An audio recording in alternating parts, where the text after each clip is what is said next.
Gambling? Who said anything about gambling? It's not gambling when you know you're going to win. Counting cards is a foolproof system. It's also illegal. It's not illegal. It's frowned upon. Like masturbating on an airplane.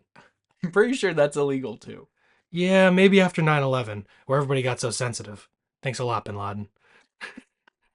And welcome to the Mind Your Movies podcast. I'm Ryan, I'm Shane.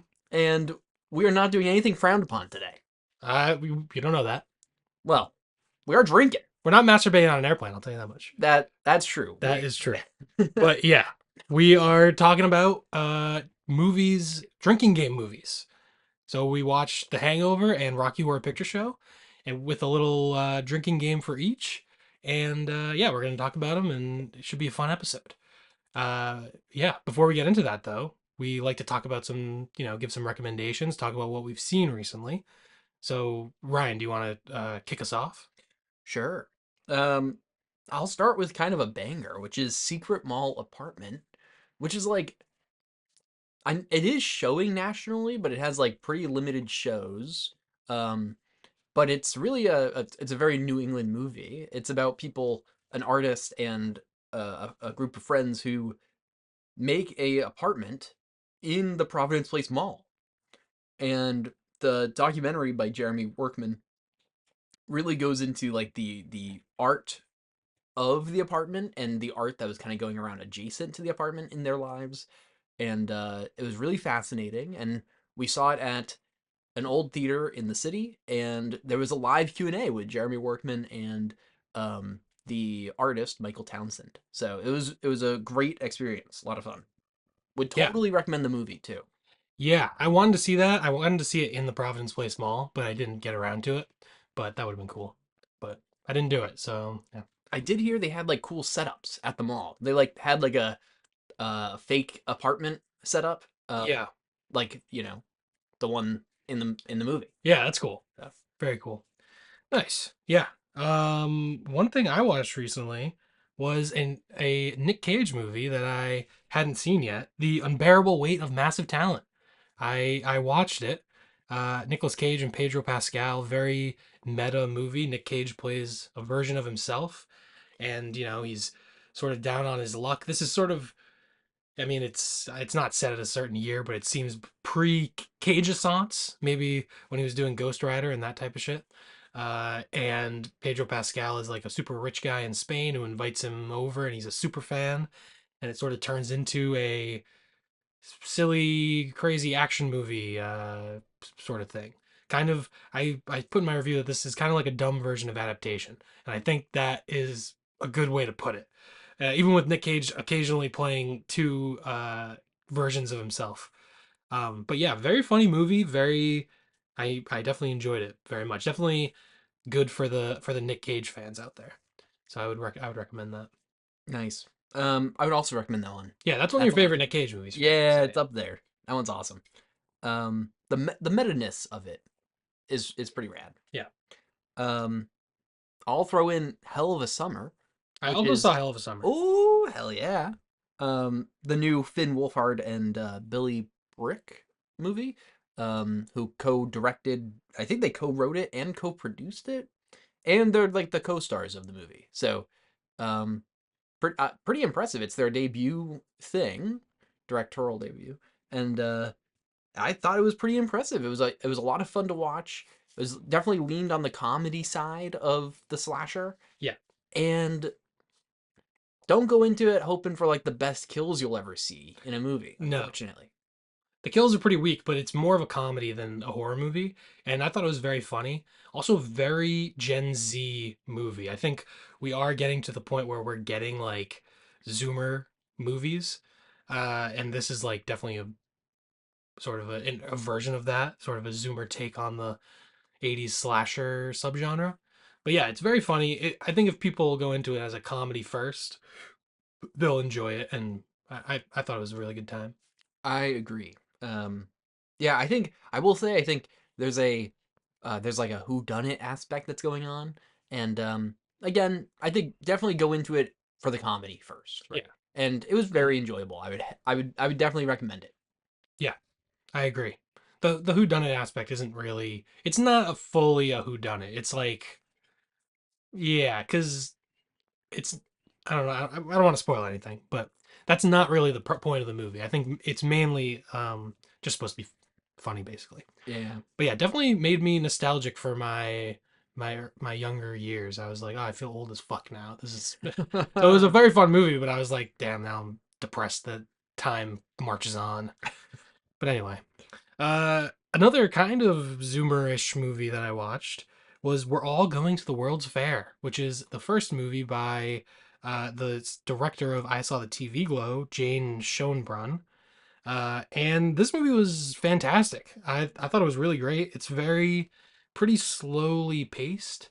Um, Sort of about a teenage girl who is kind of a loner and finds an internet like a horror game on the internet where people make videos of sort of role playing I don't know. They make horror videos on the internet and act like it's all real kind of thing.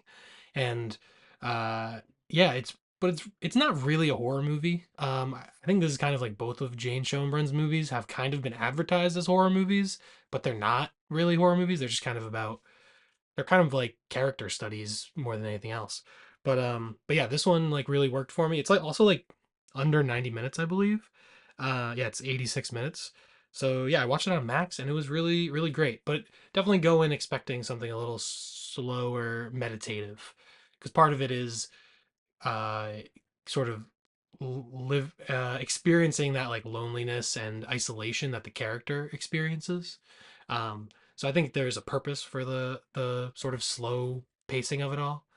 So yeah, I really enjoyed that. Would definitely recommend it. And we talked about I Saw the TV Glow on the show way back when toward the beginning. Um, so yeah, definitely really enjoyed that movie. Would recommend it. Nice. That one's been on my list for a while since I saw the TV Glow, Mm. and I still haven't gotten around to watching it. So I'll have to bump it up on my watch list at some point. It's definitely on the sadder side, I would say. Well, but similar to I Saw the TV Glow. I would definitely say if you're in the mood for something like I Saw this TV Glow, this one is similar, I think. Well, that makes sense. Yeah. Uh, Guess that wasn't the most insightful analysis ever. Oh, no, it's kind no, of similar. no. I think it's great. Um, I saw Chernobyl Diaries, which is a the 2012. It's like a shot on video, kind of like pseudo.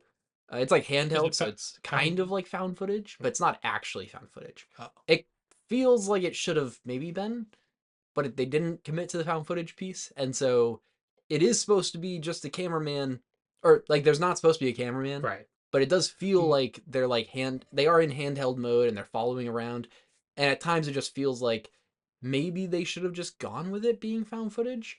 But I also understand in the movie there's I think there's clear reasons why they chose not to, mm. and I'm okay with that. And I don't, More of a 28 days later type of thing. yeah. Yeah, definitely. And it has like kind of a presence in the found footage lore because it's written by Oren Peli, who made a Paranormal Activity. And so uh there's I think a lot of like connection between this and some like found footage horror like fandom, right? I'll say I didn't love it, but I do think it's probably worth watching if you're into that type of thing. The special effects are pretty bad. Um like just being honest.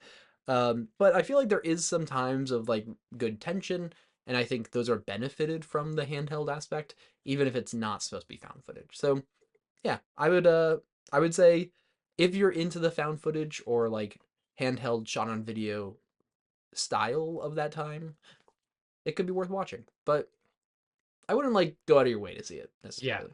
Gotcha. Yeah, that's one that I remember when it came out and I was kind of like not that interested and I'm like, if I go my whole life and never see that movie, I'll probably be fine, you know.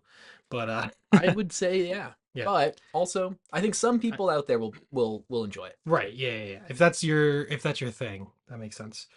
Well, kind of staying on the horror sort of a thing, I watched Watcher, the 2022 Micah Monroe movie directed by Chloe Okuno. Yeah, it's on. I think it's on Netflix right now. That's where I watched it. Uh, Very good, like solid movie. Definitely in the similar vein at sort of a modern female take on Rear Window in some ways, but also she's not confined to the apartment, which is good. I think I would have just felt like a kind of a rip off at that point probably, but yeah, definitely. Micah Monroe is an American, and her husband is Romanian American, and they moved to Romania for his work, and he speaks Romanian, but she doesn't. She's like trying to learn, but she's very out of place, and it all the none of the Romanian is subtitled. So unless you are Romanian, you don't really understand anything that anyone's saying, and it definitely was effective in putting you in that sort of isolated state of mind that the main character is in. So I thought that was very effective. And ultimately, like the story is fine. It's a little like I don't know. It's a little bit basic for kind of this type of psychological thriller kind of a thing. But Michael Monroe is very good, and it's very well shot and well done. The the title card, it's kind of a cool shot of her and the husband. They don't buy fucking curtains for like most of the movie. I'm like, you have these giant windows in all your rooms. Buy some fucking curtains, people.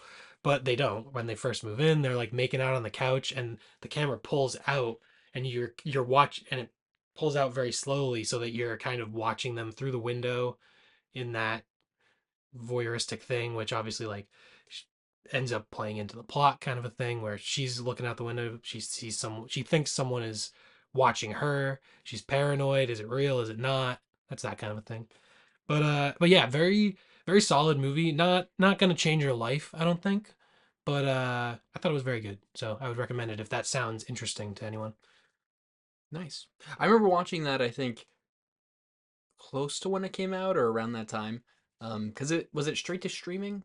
It might have It been. might have been like on Shutter. I Mm, feel like. I feel ah, like they might have. that makes sense. Yeah, I don't know. That's probably where I saw it then. But I remember watching it pretty early on, and I don't remember too much from it, but I do remember like I felt good about the movie, I think. Hmm, And I do remember actually the language piece being very stuck. Like that's very stuck in my memory. hmm. Um, but uh, the last thing, uh, maybe the last thing I've got is a not recommend. So usually I like to recommend stuff, but once in a while I think it's important to mention stuff that people might end up seeing that if I can warn you away from, I'm happy with. Which is Burt the incredible Burt Wonderstone. I don't know why you would see this. Why did you see it? So You've done this to yourself. this is made by it was written by the two people Jonathan Goldstein and John Daly Francis, who have now written. They wrote Spider-Man: Homecoming. They wrote Game Night. They wrote the new Dungeons and Dragons movie. They wrote a lot of stuff that I think they're getting a lot more attention, and I think they'll keep making more and more cool stuff. And I think that might get people to want to check out some of their early stuff. For example, their first movie they wrote together was Horrible Bosses. I think that's a great movie. Watch it. Their second movie they made together was The Incredible Burt Wonderstone. Um, don't watch it. It stars Steve Carell. It stars Steve Buscemi. That's right, the two of them. Steve Two squared. thieves, yeah. You know a Minecraft movie. movie. Yeah, you know a movie's gonna be bad when it's got two Steves in it. Um, and it has Jim Carrey in it, but he's like a side piece, and he's like very underused, and that makes a lot of sense because if he was actually a character in this movie, it maybe could have been good. But he clearly had no creative license on making this movie Hmm. because Yeah, I remember this movie came when it came out. It was pretty much panned, and uh, yeah. Hey, you could have asked me if you should watch. I would have been like, I mean, probably not. yeah, Probably stay away from the Incredible Burt Wonderstone. if anyone is like thinking about going back to at any point to watch some of these guys' older things, that is not one to I don't watch. think anyone is, but that's okay. I'm glad you put the warning out there. I don't think there's that many people. Uh, They're making a Monopoly movie. See, exactly. It's a wrap. It's over. The Barbie movie was good, but it probably set a bad precedent for culture. I can agree with that. Um, but yeah, all right. Well, last thing I wanted to say. Well, also we watched Warfare. We can go back and listen to our last episode. We talked about Warfare. That movie was incredible. Uh, but also in anticipation of Sinners, which we will be talking about on our next episode next week, our next half episode, Uh, I went back and I watched Creed. Uh, Ryan Coogler and Michael B. Jordan, their second collaboration. And yeah, this one I never saw it when it came out. I've seen the first two Rockies. I didn't watch the rest of them. And then I didn't see the Creed movies because I was like, well, I haven't seen the Rocky movies, and I was like, oh, I don't want to watch all these fucking Rocky movies. But I was just like, you know what? It doesn't matter. I'll just watch Creed. And guess what? Creed is very good movie. There's a lot of something that turned me off at toward the beginning. A lot of product placement. Not great. Kind of annoying. We hate that. But the rest of the movie is actually really good. Sylvester Stallone as old Rocky is very good. There's sort of an emotional the emotional connection between Creed and Rocky is actually works. I think it's Tessa Thompson plays sort of the love interest, the new Adrian to Adonis Creed or Adonis Johnson, I guess, whatever. Bianca, yeah, Tessa Thompson. And yeah, they're all very good. And Ryan Coogler is just a really good director. The boxing scenes in this are really great, um, very immersive. One of them is, I mean, I don't think it's actually a oneer, but it's stitched together to look like it's all one shot. And yeah, very solid, like an entertaining movie that you could watch with like your dad, and your dad would love it, but also you'd be like, hey, this thing is actually like a good movie. You know what I mean? It's appealing to a wide audience, but also clearly like well made, and you know Ryan Coogler is clearly very talented. So yeah, I'm glad I went back and watched that in anticipation of Sinners. Nice. Awesome. Yeah. So I guess is that? That's that. Well, you know what? That's kind of like a perfect transition because you were talking about Rocky. Yeah. And, you know, Ah, a Rocky Horror Picture Show. That is, oh man, this is. I dude, mean, the come on. segues. We This, have, guys, if you're not watching this show for the segues, what are yep. you watching us for? You can roll out of here on your segue. Paul Blart. Yep. Dude, Paul Blart's got to come up at some Oh point. Jesus. Yep. All right. Well, Rocky Horror Picture Show. So this was your choice for a drinking game. Maybe Yeah. before we start talking about the movie, should we talk about our drinking game rules for Yeah. this? Well, also, this is Rocky Horror Hangover picture show. That's our episode Sure. title, right? Did I say it Yeah. right? Rocky Hangover, Oh shit. maybe. Yeah. Rocky Horror Hangover. I think Rocky Hangover Hangover. Yeah. Picture Show. Rocky Hangover picture show. Yeah. It I rolls right off the tongue. it's so easy to say. And clearly since it starts with the word Rocky, we're starting with Yes. Rocky Horror Picture Show. Yes. And yeah, the drinking game rules were just very simple. We just had three rules for each movie. And frankly, it ended in plenty of drinks. So if anyone wants to play along, I would say drink something light. Don't go crazy with these rules because there's a lot. You're going to have to be taking a lot of drinks. Um, so for Rocky Horror Picture Show, you drink every time a song starts, every time you see a motorcycle, and every time someone says Janet. And there's a lot of Janets in this movie. Well, Oh there's yeah. one Janet, but people say it a lot, which I don't blame them. It's Susan Sarandon. I'd be talking about Janet too, I guess. This movie's also a musical, so there's also a lot of Yeah, music. yeah, plenty of songs and a surprising amount of motorcycles. Yeah. Not too many. The motorcycle was definitely the fewest, but I mean, Yeah, that's like saying that pouring like an entire bucket of water into a pool didn't. Oh, it's still a bucket. God damn It's it! still a bucket. I see what you're saying. It's still significant, even though there's not as many as the Janets. That's right. That's right. But yeah, Yeah. this was your pick. I was wondering, like, did you have history with this movie? Why'd you pick it, etc.? Yeah. I mean, so I've seen this movie a couple times. Once at college in a very vibrant setting, right? Like people watch this movie a lot as like the party, right? Yeah. Like you have the toilet paper and you have like all the stuff, right? And everyone sings along and gets up and dances and stuff. And so I've seen it once like that. It was amazing. It was a really fun experience. And I saw it one time before that. Um, but so I thought it'd be a fun one to revisit drinking because Yeah. it's a great movie. I feel like it's a lot of fun, and I feel like that fun can just get compounded by thinking less about the plot of this movie. Yeah, that would make sense. That would make sense. Have you ever seen it in one of those like a showing where people perform and the crowd like an interactive crowd experience? I forget exactly what it's called, but you know what I'm the talking about. the thing at Wheaton was like the closest I've been to that, but there wasn't Okay. like people performing, but the crowd we were like an interactive audience, right? Okay, Like gotcha. not with people performing I, with the movie, it is ironic that this movie we're talking about this right after the Minecraft movie came out. When the which Minecraft has like the movie, most interactive audience in the yes, world, which is yes, crazy. In for the better or for worse, probably for worse, but yeah. They brought a chicken in. chicken Have you seen that? jockey. Yeah. And they throw the popcorn and yeah, the people who brought an actual live chicken into the theater. That's illegal. I'm gonna go on the I limb and say don't know if it's illegal. it should be. They probably got kicked out. Yeah. I don't think it's illegal. To bring a chicken into a crowded place, Why would that be illegal? that chicken could have a Why would disease. why would it be illegal though? I mean, it gets frowned upon, Yeah, but I like don't think it's oh, illegal. I see what you're doing. But I see what you're doing. yeah, I've never seen it in one of those special showings, but I would like to. I think it would be a fun experience. Yeah. I also think it would be very fun. But this time I just watched it uh with some drinks and it was a lot of fun too. This is I might need another. this is if you don't know, 1975 Jim Sharman, who Sharman? Yeah. I don't know if he's done much, but No, I did like a sequel to Rocky Horror, and I think that's pretty much it. I think he's mainly did theater. oh, okay, cool. And it's written by Richard O'Brien, who plays Riff Raff in the movie. Um, and it stars Tim Curry in like maybe the sexiest thing he's ever done. Wow, Just wow, gonna say it. Just gonna say it. sure. Um, I have no opinion. I have no opinion.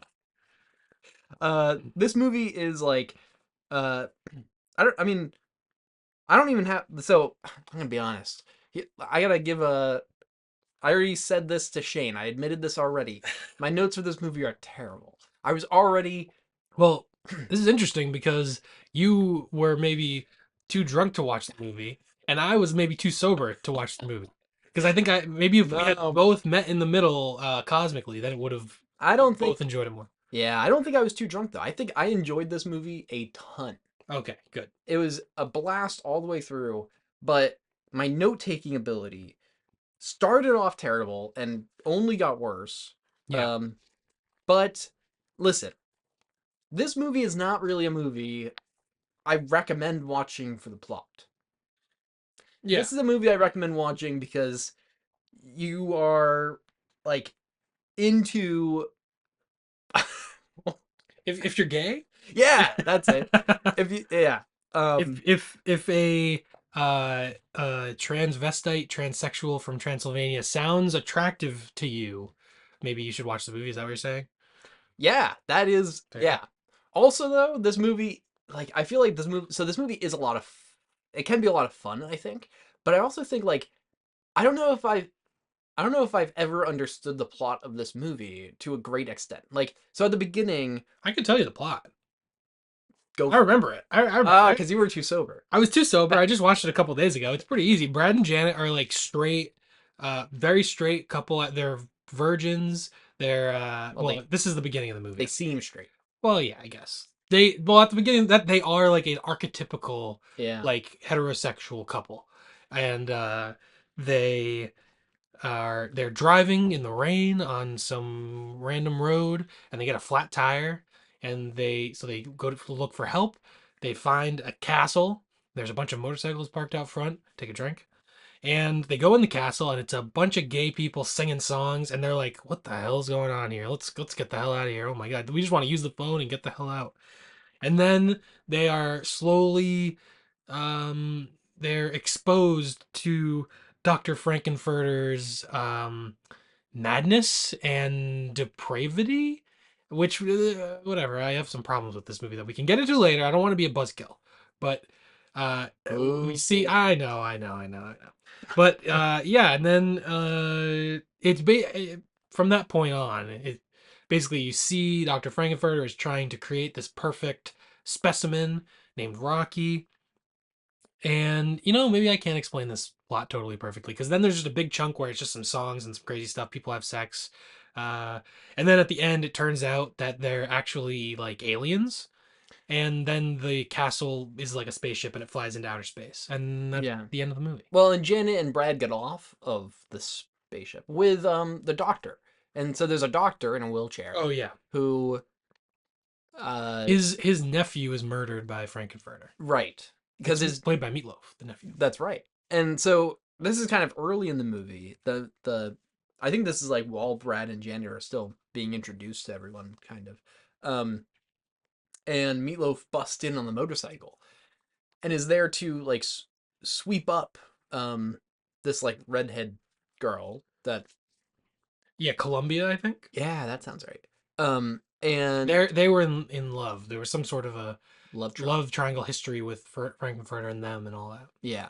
And so he's trying to like sweep her off her feet and then there's a really cool song sequence that goes with it and then Frankenfurter just kills him with a pickaxe. Yeah, brutally murders him through blunt force trauma. Comes out covered in blood. Yeah. Yeah, yeah, yes, exactly. Oh, see, it's awesome. But at the beginning of the movie, the opening credits actually are kind of like crucial to understanding the movie, I think, because it's the song is about like old sci-fi movies and Yeah. classic genre movies, and that is sort of what a lot of the plot is, like a send up of like 30s, 40s, 50s sci-fi and horror movies and stuff. And they're literally like in front of like an RKO, like the logo when they're on stage toward the end. Yeah. So the movie is definitely sort of a parody of those types of movies, Yeah. but sort of a queer 70s twist on it. And that's why people watch it though. It's not the plot. It's because it's a very queer 70s campy movie. Yeah, Tim Curry is that when his entrance is like bam, like he Yeah. pops out and you're like, "Oh my god, the charisma, the and he's so good at playing this sort of charismatic like kind of a 30. cult Yeah. leader, kind of it's kind of ironic that people are so attracted to him, but then in the plot of the movie, like that is sort of like he is almost this Charles Manson-ish, like a gay Charles Manson or something like that. Like, Mm. but yeah, but yeah, extremely charismatic performance, and I totally see why, especially the musical numbers when he's has his big moments toward the end and at the beginning, like though if you watch the movie especially in like a party setting, I think those are what's going to stick with you, and Yeah. it's not necessarily the story or anything, but it's like whoa, like that was an incredible performance. Yeah. Exactly. And I think like and the music is just fun too. Like when I was watching this in my apartment with a friend, when the time warp came on, we got up and danced. Um There you go. we were Drunk. we were drunk. But like but also it's by far the biggest note I took. Time War. Yeah. Like the songs in this I feel like just have such appeal. They're very like catchy. They're very most of them are very fun and like excitable, right? And it just makes you kind of want to get up and dance, at least for me. And I think that part of the movie is like it feels like such a fun, campy, goofy, weird blending of genre musical that like I I can't think of anything else like this movie. Yeah. Yeah, it definitely reminded me a little bit of like John Waters movies from the 70s. But and then obviously like Crybaby is his musical, I guess, later on. But yeah, it has that sort of like uh independent 70s feel. Um so yeah, that was kind of what it reminded me of. But yeah, it is totally unique, and there aren't really that many, at least off the top of my head, like sort of independently made musicals like this. Like usually Mm, musicals are big Hollywood productions, and this is definitely, I mean, this was like made in England and like much smaller scale than a lot of other musicals, but that does give it its charm. And probably part of the reason it was became such a cult classic, I think. yeah. Um, I will say yeah. one thing, it was hard to understand some of the lyrics, and some of the lyrics are kind of involve the plot in certain Mm, points. that's true. So I was like, and that's partially my own thing, that people singing and you know, it was just hard to understand some of the lyrics, but not that that's a big issue with the movie. Not that that like hindered my enjoyment, but that was just something I noted. Yeah, I can definitely see that being an issue. I think, um, I think maybe like maybe knowing some of the songs is very helpful here, even if I don't really know how they all particularly apply to the plot. Like I know that they all have a lot to do with the plot, but like I think knowing enough of the songs to like be able to sing and dance along to them is definitely helpful and um like a weird like yeah. I feel like you just have to be like I feel like you're gonna like I feel like the queer identity piece of me is like I have to know these songs, you know? Like so I don't know. I feel like Like it you have them, you already know them, so it doesn't yeah, matter. Yeah, right, yeah, yeah. right. Rambling. No, no, I get you. That makes sense. But yeah, I mean, it is definitely a you know very queer sort of anti straight culture movie kind of a thing. Like I did skip over in the plot synopsis that at the very beginning of the movie they're at a wedding. Yeah. So and they get engaged to be married. So yeah, them being that prototypical straight couple and then sort of being turned gay, which is pretty much that's the most part of the movie that I hated the most. But which I don't know if we should just talk about it now, if we should get into it later, I don't know. But the scene like whatever, I'll just talk about it now. um there's a scene where they're staying the night and Frankenfurter pretends to be Brad, and then so this is a very common trope in movies is a man starts to have sex with a woman and the woman is saying no and doesn't want to, so it's effectively like he's sexually assaulting her, and then she changes her mind. Oh, she loves it by the end. And that basically is exactly what happens in this movie. And then he does the exact same thing to Brad also. And I know the point is just sort of they're it's not necessarily the point that he's assaulting them, but it definitely like rubbed me the wrong way of like, oh wow, now he's like in a way you could watch this movie and be like, okay, so the gay characters are murderous aliens who will sexually assault your children and turn them gay, and like in a way this movie is like a conservative would watch this and be like, holy shit, what the what the fuck? Yeah. Like it's kind of so that stuff definitely did not age well in my opinion. um Yeah. It's interesting because I think the point of that stuff, and I know you said it's not really a point, right? And I think the point of that stuff is almost more of like an interpretation that's um like like repressed homosexuality or like repressed Sexuality. sexuality, right? Like um and obviously that coming out and like how do you show that coming out with it not being like yeah, there's like a hard Nowadays it would have been handled way differently. But yeah, that yeah. is definitely the point because like at the end, I think that song at the end of I forget, I wrote it down, but it's like Curry is in the well no, whatever, Dr. Frankenfurter is in the pool and he's singing about don't dream it, be it, and Mhm. like live your your truest self basically. And that was a very poignant and like effective scene, I think, in like Yeah. giving that message. And I could totally see why people, especially like gay people in the 70s, right? Like, or even just today, like if you watch that scene, I could totally see that connecting with someone and being sort of inspirational in a way. So I think Yeah. that was the purpose of that element of the plot. But the way it was handled was like really rapey. Yeah, I Yeah. I do get that. And even like watching it this time, I was definitely like those that it was definitely a moment where I was like not laughing.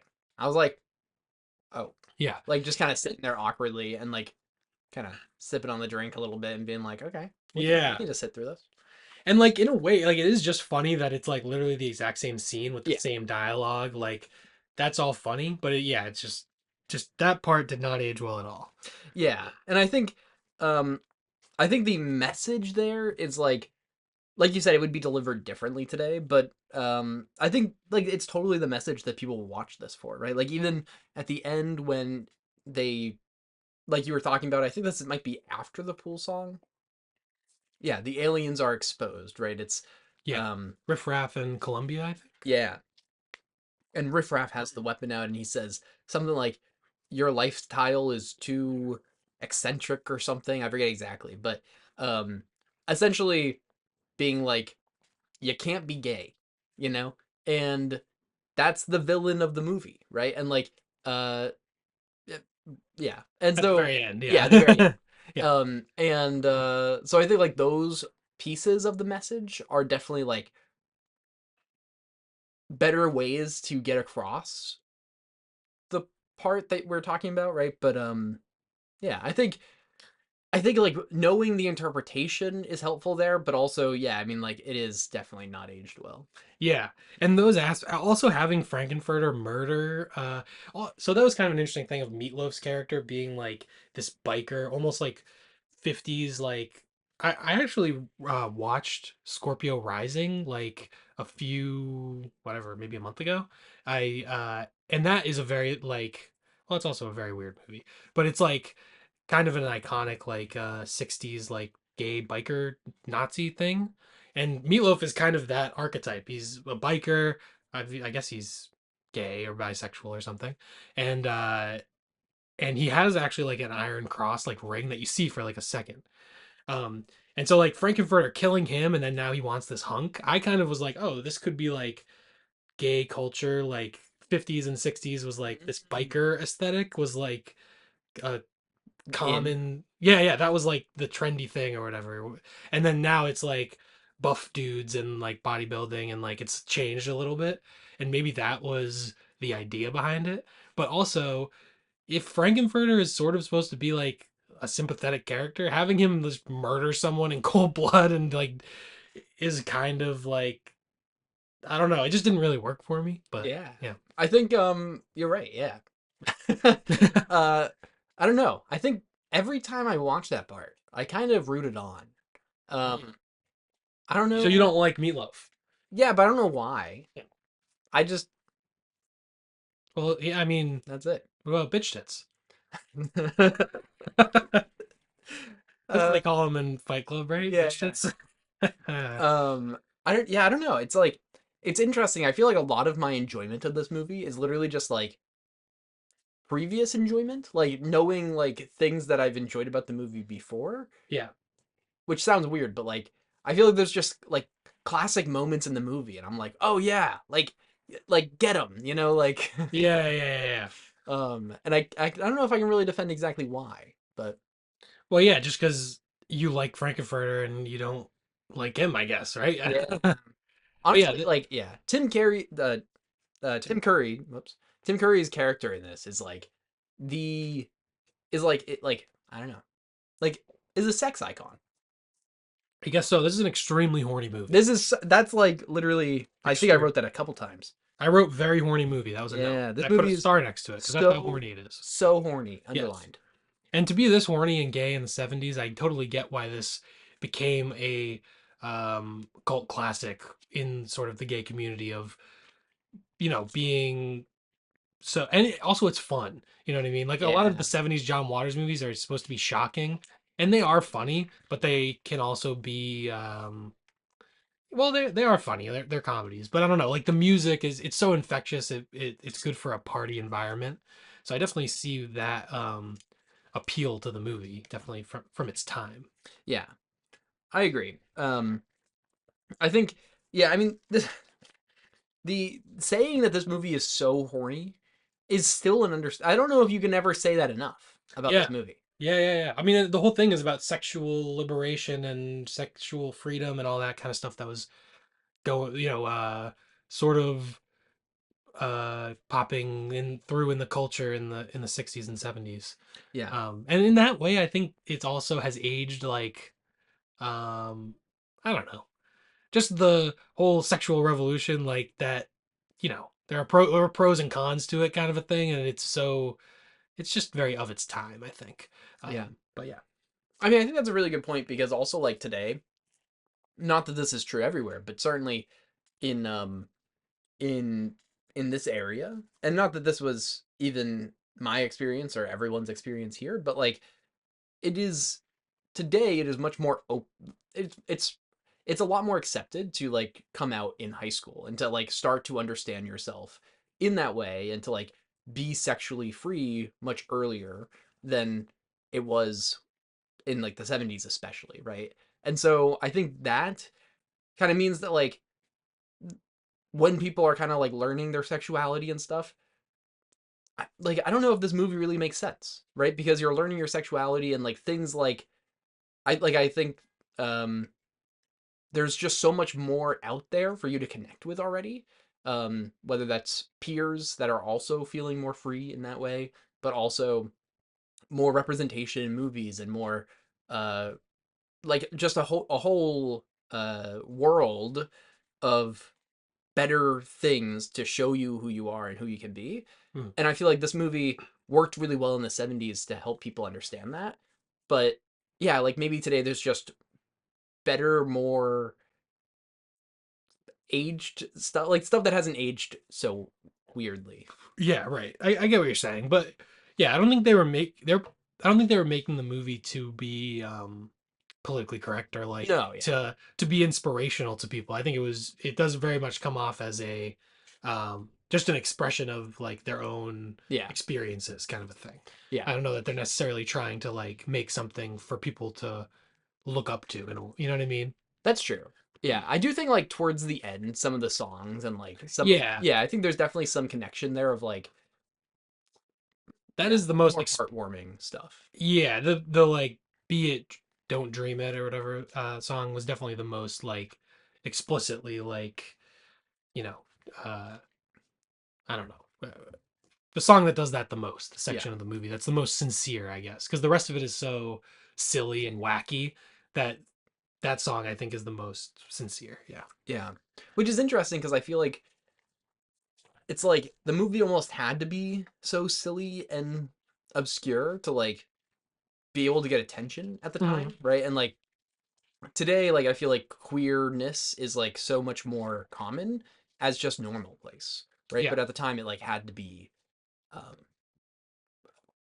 almost like confrontational in this movie. Yeah, yeah. I think I've actually heard like John Waters talk about that, about how in like the 60s and 70s when he was growing up, like being gay, you were just inherently like counterculture and you were kind of outcast and, you know, but now it's so accepted that it's, you know, you can be gay and also just basically be the Brad and Janet, but just like Brad and Chad or whatever. And Yeah, you can be a totally square, like mainstream, uncontroversial, like couple, I guess, and also be gay, which is obviously a good thing for society, but it's just a way that culture has changed over time, I guess.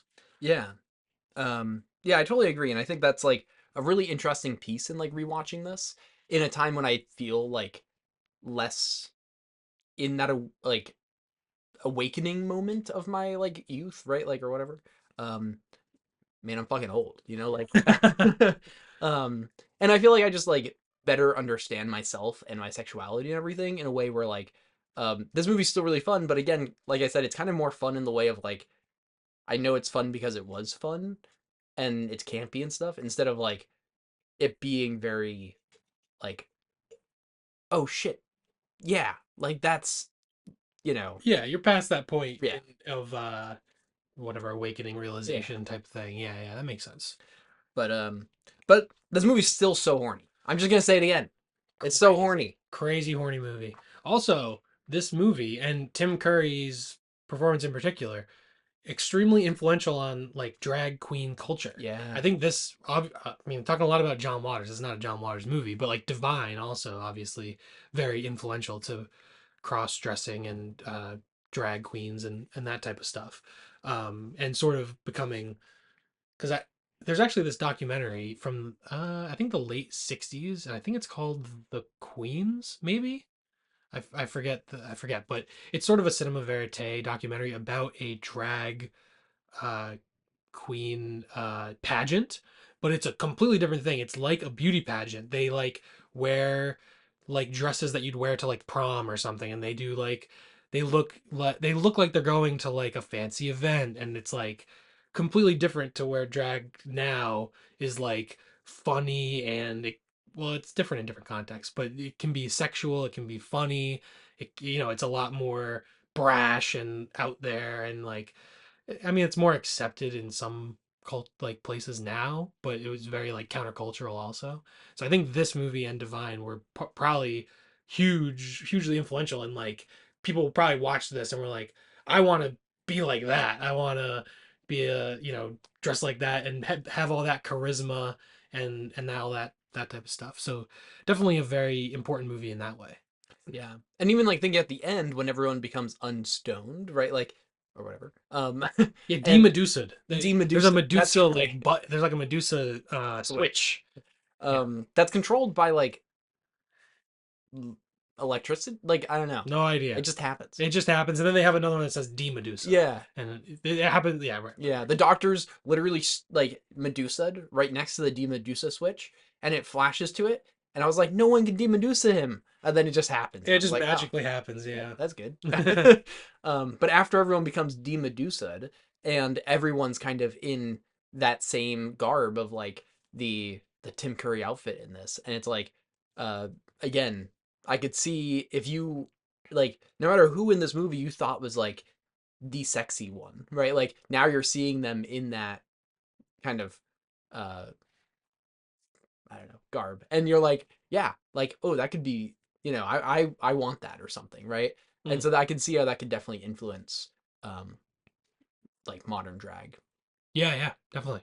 And early Susan Sarandon performance. Yeah. Yeah, she's really good as Janet. She kind of doesn't have that much to do in the movie. She's kind of just there being like, "Oh my God, what's going on?" for most of the movie. But yeah, Susan Sarandon is awesome. So that's cool. Yeah. Um totally. And she's hot. The whole movie's hot. Oh yeah, Everyone in this movie, well, Susan. a lot of people in this movie are hot. Oh yeah, Susan Sarandon aged like a fine wine. Also, looked great in 1975. Probably still looks great today. 50 years later. I haven't seen a recent picture of her, Go look her up. Probably she looks great. but Looks great for a lady in her 70s or 80s. Probably. um also, okay, so here's something to point out in the movie, which is probably obvious to everyone, but there are so many innuendos in this movie. And a lot of it isn't innuendo because it's just very upfront, but there is also still a lot of innuendo. Even like the switches, the levers that people pull, that the Medusa lever, for example, it just Does it look like a it penis? just looks like a penis. Mm. And I feel like I feel like you could probably watch this movie and find everything in the movie actually somehow looks like a penis or something, like there's a lot of that. And I think that's partly because, you know, uh where uh Brad and people are like the de-illusioning of like stuff and maybe he's seeing it that way or something. I don't know. But I just thought it's because Frankenfurter probably liked it. that's true too. Frankenfurter probably likes dicks. He probably likes a lot of stuff. Well, yeah, that's true. Yeah. Likes all kinds of genitals. Very progressive. This is a hilarious movie to follow up the hang to It's follow interesting up the because hangover. this is like an aggressively gay movie. Yeah. It's like, we're gay, screaming at you that they're gay. And then Yeah. The Hangover is like aggressively straight. It's like, these are the straightest guys ever. Yeah. And for better and worse, Yeah. But Yeah, this is the kind of, dichotomy of our drinking games movie is we picked maybe the gayest and the straightest movie. yeah, right? Although, I mean, Leslie Chow's a gay icon. That's true. I mean, that that's my gay icon. Not as horny as this movie though. There's No, no way you could no, say no, that no, would no, be. no, no. Definitely not as horny. No, no, no, no, no shot, no shot. I mean, that's the thing. The Hangover is way more mainstream, and Yeah. it couldn't get away with all that and be such a big hit. No. And that's the thing. So here's the question. Do you think that a mainstream movie today could like do you think that there's like a mainstream distributor today that would release something like not this obviously, but kind of more upfront and very expressively horny and queer and Maybe the closest thing off the top of my head would be like A24 distributing Dix the Musical. Did you see that? Dix the no. Musical? Good movie, very funny, very enjoyable. I liked it quite a bit. Wait, hold on. I liked Dix the Musical. Say it very quickly. Cannot take that out of context. The movie was good. I'm gonna soundbite that. No. Good thing we don't have video. Jesus Christ. But yeah, that is probably the closest I'd seen. I would imagine. But yeah, probably not like a big, whatever Warner Brothers, Paramount those Yeah. studios, especially now in the Trump second term era. Yeah. Seems like a lot of companies are going, Just they, bend they, over. they go with the tide. Where, Yeah. whichever way the tide is going, they're like, all right, we're going to go this way. Yeah, the So, knee is out. You're gonna bend over it. yeah. Get a little All right, this space. is too horny. All right, we got to move on. Is there anything else you wanted to say about Rocky Horror Picture Show? Let me look at my notes. Note completely useless notes. Chicken scratch on the. These are almost unreadable. There's I guess one quick thing and then a less quick thing. But the quick thing is just, man, the music in this is so fucking good. This music rocks. I remember, I think the first time I saw this, I put so many of these songs on my Spotify. Um, and yeah, I don't know if like these are necessarily the songs I want to hear in my commute today, but like the songs are just, they're a jam. They're very energetic, Yeah. and yeah, that's definitely a huge reason that it's become such a cult classic, and it's such a good party movie. I think. Yeah. And like you said too, with the like expressive and interactive audiences, right? Like I think the songs play a big part of that. Hmm. Again, I've never actually been to one, but um the other thing I wanted to say that is also, I mean, it's also kind of quick, but it's just that there's a huge focus on like facial expressions in like the first half of this movie at least. I don't really remember as much in the second No, half. Just kidding. I know what you're talking But about. yeah, and I thought that was interesting. I noted that, and yeah, I don't know. One thing I thought was interesting toward the beginning of the movie is that this is like a very community atmosphere, Yeah, which is maybe also part of the reason it was such a big like thing in the LGBT community is that like in the house it's a bunch of people. It's not just yeah, like I feel like in a traditional horror movie it would be like one creepy vampire, Nosferatu type character, definitely. Frankenstein's doctor, and that's it. And that's the creepy part. But this is like a big community of people who are all dancing and dancing and all that. So that's probably also part of the reason it caught on. Yeah, yeah, definitely. In a way, it's like imagine Brad and Janet like walking in on accident to like a gay club in like the early '80s. That's taken after all this stuff, right? But like imagine them walking into one of Like those. cruising. Yeah, like that's pretty much, yeah, like right, like that's pretty much this, Yeah, it's like, minus the serial killer. But yeah. hey, you don't know. Well, actually, Frankenfurter is kind of a serial killer. So there Exactly, you go. It's just exactly. basic. William Friedkin might as well have directed this too. Yeah, so I feel like yeah, I don't know.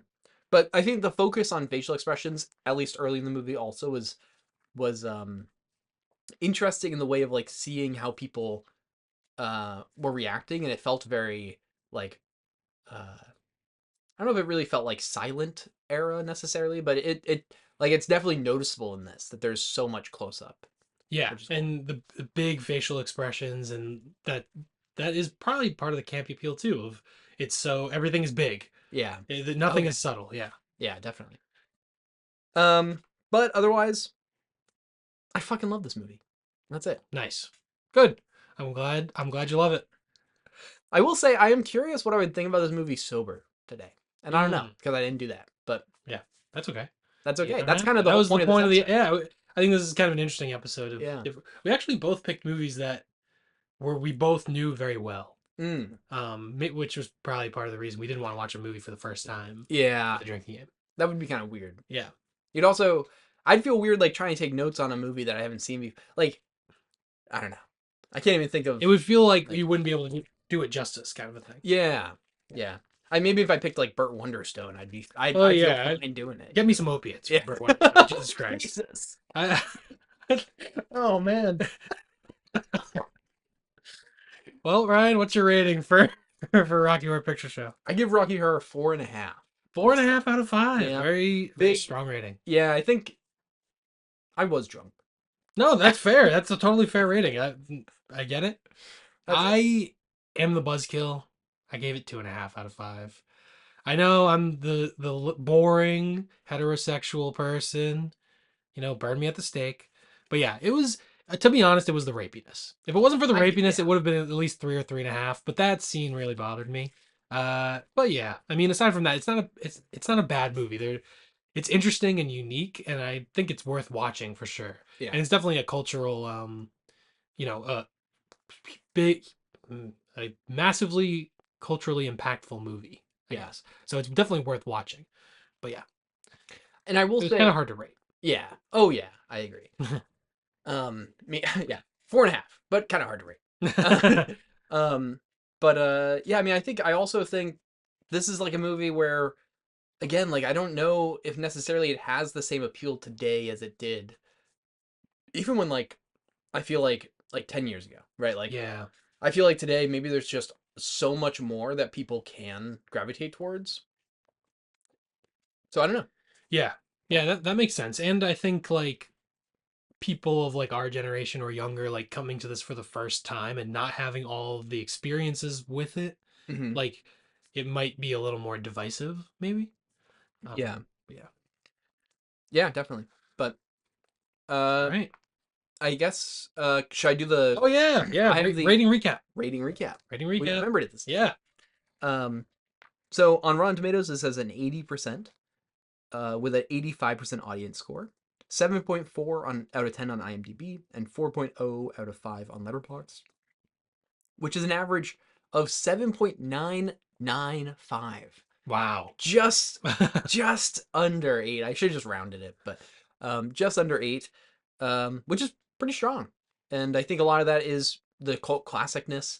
Yeah. I'd be curious to see like it would be interesting to look at like a graph of like just the past like 5 years or something and see like new viewers in the last 5 years. What do they think of this movie? But Yeah.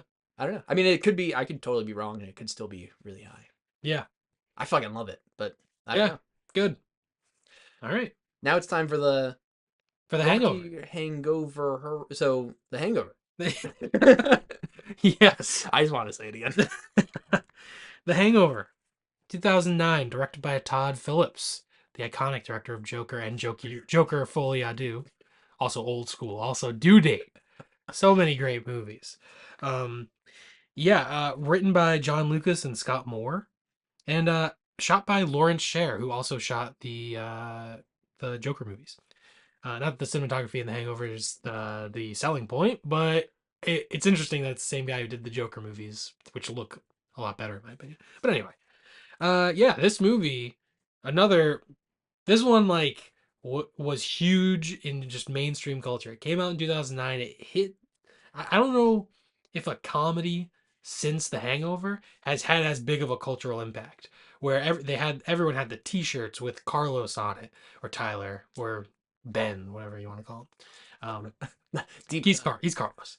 But yeah, those T-shirts were everywhere. Everyone was quoting Mr. Chow. The sequel was big. So yeah, this was, and I was born in '97, so we were in middle school at this time. This is the perfect Yeah. time to watch a raunchy, uh, dirty movie and just love it. Yeah, Yeah. Yeah, I mean this movie, I think you're spot on too. I think like this movie, there's no way that a movie has had as big of a cultural impact in as short of a time as this movie did when it came out. at least a As a comedy. comedy, Yeah, yeah. I mean, it was like incredibly impressive. Obviously, I didn't really think of it that way at the time. It just felt immersive and like everyone knew it, right? yeah, But like now looking back, it's like incredibly impressive what they could do. Like just everyone jumped on this train yeah. so fast. Yeah, the 2000s were definitely like comedies were big. Like Borat was huge, and maybe Superbad. Do you think Superbad was also on Oh, that level also? problem. Oh yeah. And I mean the Step Brothers too. yeah, Talladega Nights. I think all those were yeah. huge. Yeah, All this was jacked up on Mountain definitely Dew. yeah, there you go. And like with Superbad, I remember so many people. I still see people with the shirt with the fake ID. Yeah. Or Napoleon Dynamite with the Vote for Pedro Oh yeah, shirt. Yeah. yeah. I mean, Comedy, that was yeah, the golden age of comedy, Hollywood comedies. which is kind of interesting now that we've mentioned a few other examples of things that I still see merchandise for, and I don't know if I really still see Carlos short shirts or anything. No. And that's interesting. But I think those movies maybe. I don't, I think I The don't Hangover also, the sequels may have mm, diminished its cultural impact in a way interesting. because the sequels weren't as well received and they're not as good. Um, but yeah, like I think a movie just being that one thing is maybe lasts a little longer. I don't know. Yeah, yeah, that's interesting. But yeah, all right. Well, basically, well, maybe before we get into it, our drinking game, our three rules, where you take a drink every time someone says Vegas, every time someone says Doug, and every time someone takes a drink. So, you're gonna have to take a lot of drinks while watching this movie if you're playing that drink game with us. Um, but yeah, I think it was pretty fun to play with those rules. I also watched the theatrical cut. I have the Blu-ray. It has the theatrical and the unrated on it. The unrated I think is like maybe 9 minutes longer or 6 minutes longer. I forget exactly, but it's a pretty significant chunk. And yeah, I wanted to watch the theatrical and just see the version that became a massive hit. Yeah, and I agree, but I watched the unrated cut. I own this on Vudu.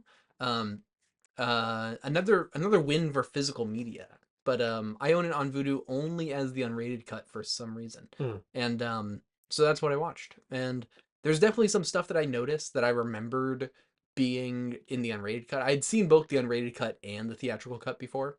The theatrical not for as it's been a while, Yeah, but the unrated cut.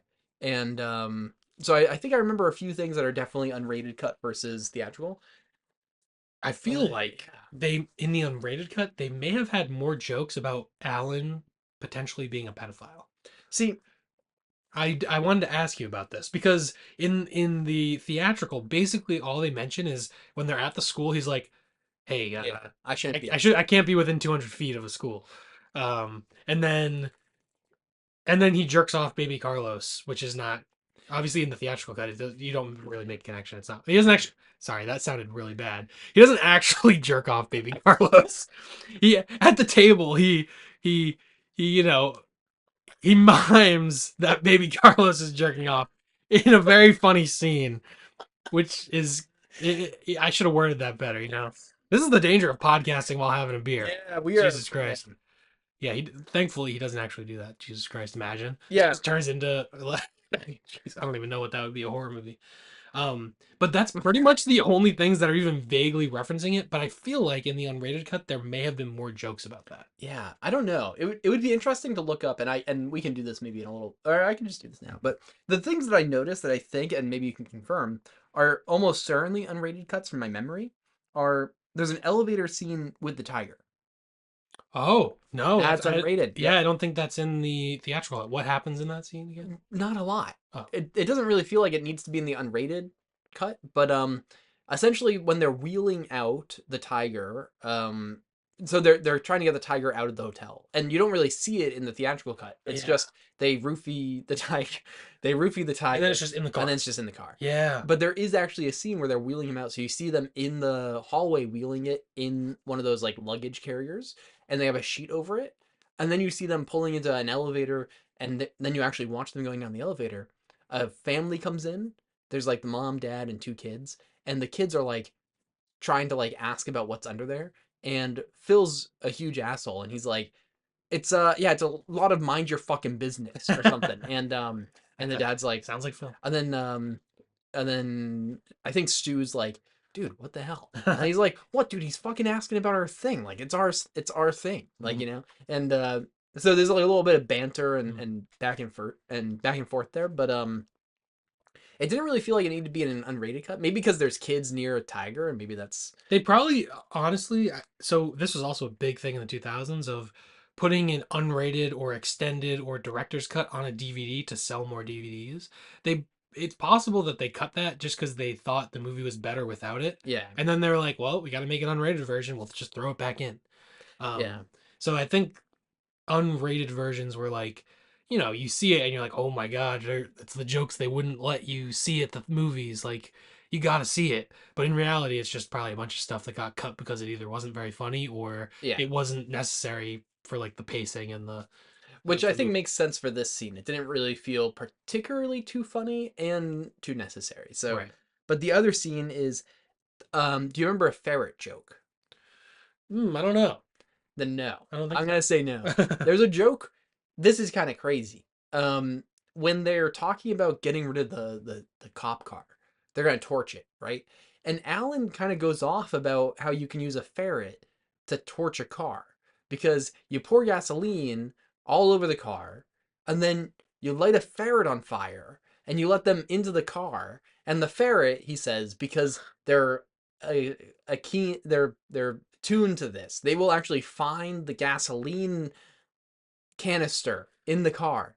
And that's so that's the best way to light a car on fire is to throw a flaming ferret into a gasoline fueled car. Wow. And Don't remember that at I all. watched that. I don't actually remember that from the last time I watched the unrated cut, but I remember that was not in the theatrical cut. I Yeah. was like, when I was watching that scene, I was like, my jaw was dropped. I was like, Dark. that's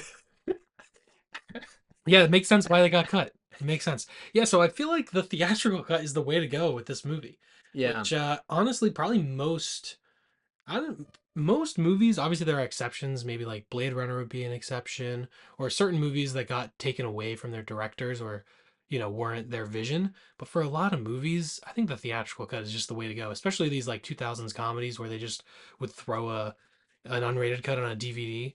I think the theatrical cut is the way to go, certainly for this one.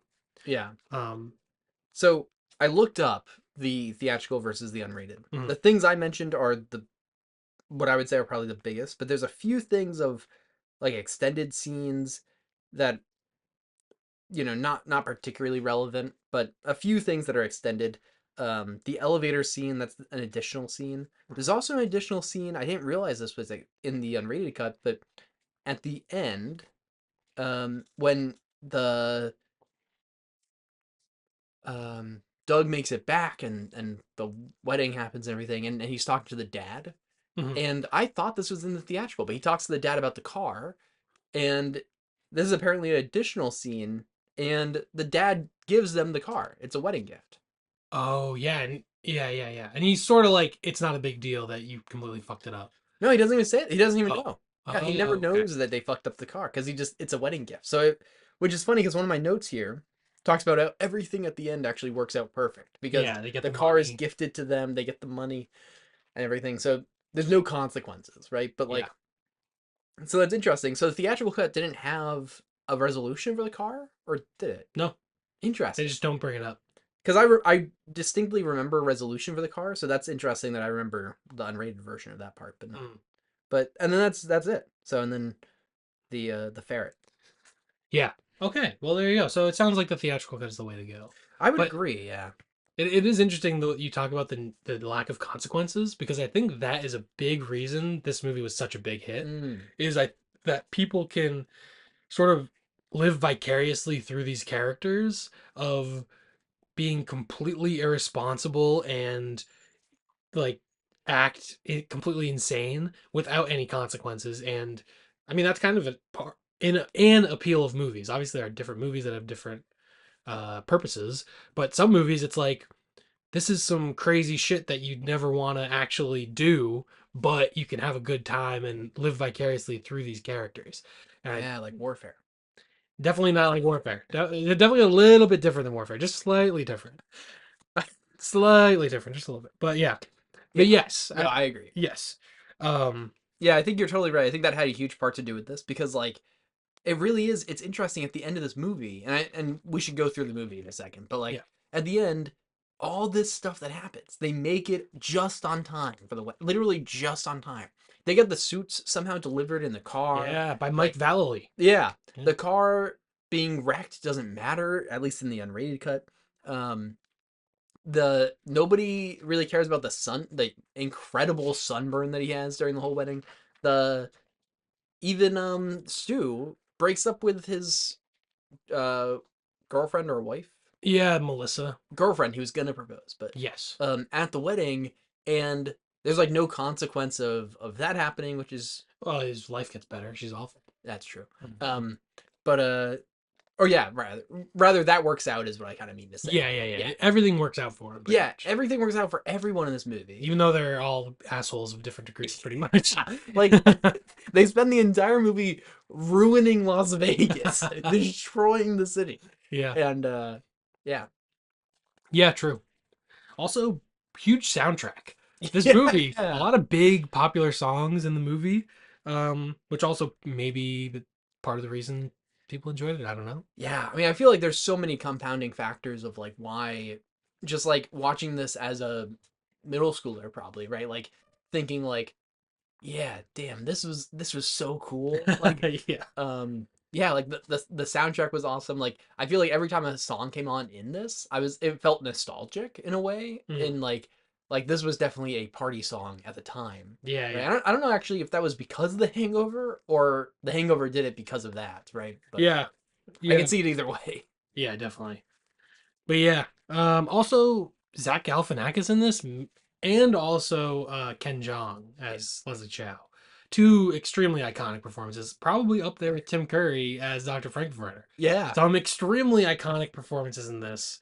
Um, but yeah, definitely those were very memorable characters that people loved quoting. Yeah. If your comedy in the 2000s was very quotable in a Borat way, my wife, very nice, the type of the stuff, everyone could do that. Yeah. If you could quote Toodaloo, motherfuckers. You could do so long, gay boys. That Yeah. type of stuff. I mean, then Paging. yeah. Well, you can say it. I'm not gonna say it. Yeah, we just talked about Rocky Horror. I'm good. You're allowed to say it. Yeah. I'm not. Yeah.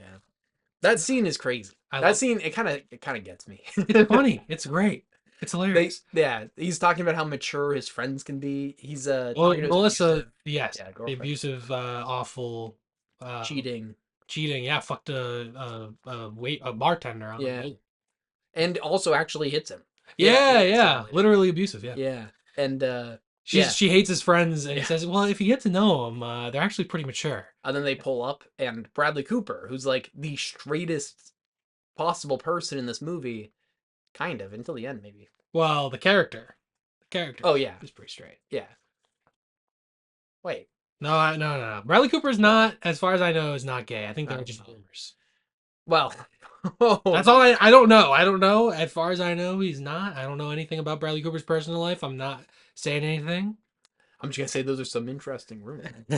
Uh, no. But they're in the convertible, and he just yells out, "Paging Doctor Faggot." I'm gonna bleep that out. I don't know, but whatever. Well, it's up to you. I don't care. Um, That's what it and says. It's pretty funny, just the timing of it. It's yeah, very funny. it is actually. I'm like, should I be offended? But then it's also like it's hilarious. Yeah, and the point is the guy's an asshole. The Yeah, guy's an asshole the whole movie. yeah, and then I think also as the movie goes on, you realize just how he's stealing from the kids. Wait a second. Yeah, Yeah, he's already stolen the money from the yeah, he's kids. stealing kids' money.